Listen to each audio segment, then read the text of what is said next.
Police ক্যাম্পে হামলা চালিয়ে ৩ পুলিশকে বেধড়ক মারধর, আহত ৩ পুলিশ কর্মী গ্রেপ্তার ৭। পুলিশ ক্যাম্পে হামলা চালিয়ে ৩ পুলিশ কর্মীকে বেধড়ক মারধরের ঘটনায় ৭ হামলাকারীকে গ্রেপ্তার করেছে পুলিশ।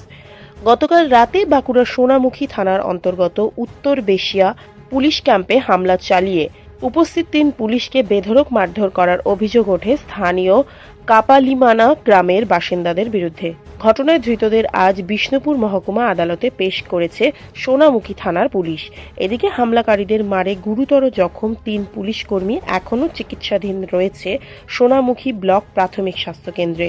ওই পুলিশ ক্যাম্পে গ্রামবাসীরা কেন হামলা চালালো তা নিয়ে তদন্ত শুরু করেছে পুলিশ।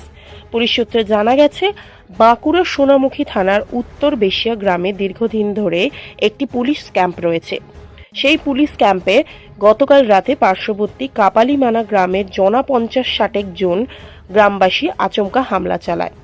সেই সময় ক্যাম্পে ছিলেন পুলিশ কর্মী বিমান সরকার, রঞ্জিত চৌধুরী ও জয়ন্ত কুমার খাঁ।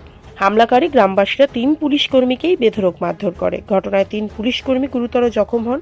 তড়িঘড়ি তাদের সোনামুখী ব্লক প্রাথমিক স্বাস্থ্য কেন্দ্রে নিয়ে যাওয়া হয়। এদিকে গতকাল রাতেই আহত পুলিশ কর্মী বিমান সরকার সোনামুখী থানায় ১৯ জনের বিরুদ্ধে লিখিত অভিযোগ দায়ের করলে পুলিশ ৭ জনকে গ্রেফতার করে। আজ ধৃতদের বিষ্ণুপুর মহকুমা আদালতে পেশ করা হলে বিচারক ৭ জনকেই ১৪ দিনের জেল হেফাজতের নির্দেশ দেন।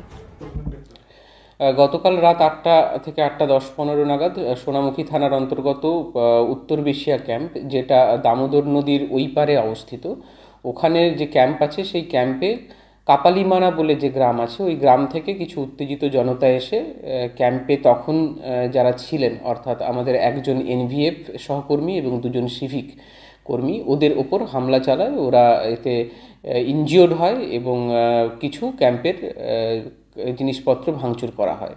তো ঘটনার খবর পেয়ে আমাদের সোনামুখী থানা থেকে এক বড় সংখ্যক পুলিশ যায় এবং এই ঘটনার সাথে জড়িত ৭ জনকে আমরা অ্যারেস্ট করি। কতজন হামলা চালিয়েছিল, কতজন গ্রামবাসী এবং কতজনের নামে অভিযোগ হয়েছে? হামলাতে ওই কাপালিমানা গ্রাম থেকে প্রায় ৫০ থেকে ৬০ জন মতো লোক এসছিল। আমাদের অভিযোগও সেইভাবেই করা হয়েছে।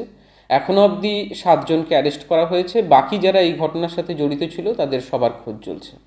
কেন হামলা চালালো গ্রামবাসী?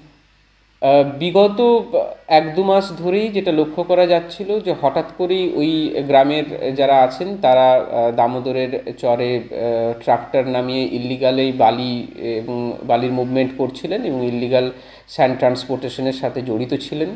ইনফরমেশন পেলে আমরা তৎক্ষণাৎ গিয়ে সেগুলোকে ইন্টারসেপ্ট করতাম এবং বিগত ২-৩ মাসে ৪-৫টি এরকম কেস হয়েছে যেখানে ওই এলাকার মানুষজনকে অ্যারেস্ট করা হয়েছে এই কাজের সাথে জড়িত থাকার কারণে, এবং যেসব গাড়িগুলোকে ব্যবহার করছিলেন তারা, সেই গাড়িগুলোকেও আমরা সিজ করি। এই ঘটনার ওনাদের মধ্যে একটা আক্রোশ তৈরি করে এবং তারই ফলশ্রুতিতে কালকের এই আমাদের ক্যাম্পের ওপর অ্যাটাক বলে আমরা মনে করছি। হ্যাঁ, গ্রামবাসীরাই এটার মধ্যে ইনভলভ ছিল।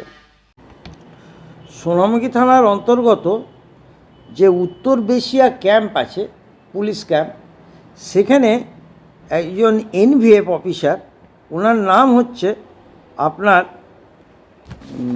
এনভিএফ অফিসারের নাম হচ্ছে বিমান সর্দার। উনি একটা অভিযোগ করেছেন যে 11/3/2025 থেকে সন্ধ্যে ৮টার সময় ওই আপনার কাপালিমানা বলে সোনামুখী থানার অন্তর্গত ওইখানে বেশ কিছু লোকজন, প্রায় আপনার ৫০-৬০ জন, তার মধ্যে উনি ১৯ জনের নাম দিয়ে একটা অভিযোগ করেন যে ওই ৮টার সময় তার ওই ক্যাম্পাসে, মানে বেশিয়া ক্যাম্পাসের ভিতরে সবাই ঢুকে তাকে এবং আরও যে তার সঙ্গে ২ জন ছিল, যে রঞ্জিত চৌধুরী এবং জয়ন্ত কুমার খাঁ, এদেরকেও আপনার মারধর প্রচণ্ড করে এবং ওদের হসপিটালে ট্রিটমেন্ট হয়। এই যে যাদের বিরুদ্ধে আজ অভিযোগ করেছে ওই গ্রামেরই গ্রামবাসীরা। সেটা এখনও স্পষ্ট নয়, তবে এটা দেখলাম যে ওনারা যে ৭ জন আসামিকে পুলিশ অ্যারেস্ট করে আজ ফরওয়ার্ড করেছে, ১৪ দিনের জেল হেফাজত হয়েছে। আপনাদের ওদের প্রোডাকশন আবার ২৬/৩/২০25। ৩ জন। তারা সোনামুখী বিপিএসসি। কি কারণে গণ্ডগোল? সেটা এখনও এফআইআরে অতটা আমি ডিটেলস দেখলাম না বা বলা এখন সম্ভব না। আপনার সিডি কল ফর হয়েছে। কতজন আসামিকে কতদিনের জন্য জেল কাস্টডিতে পাঠানো হচ্ছে? ওই 14 দিনের জন্য। 7 জনকে। হ্যাঁ, 7 জনকে। আপনার নাম? ইন্দ্রায়ণ বিশ্বাস, এপিপি এসিজিএম কোর্ট বিষ্ণুপুর।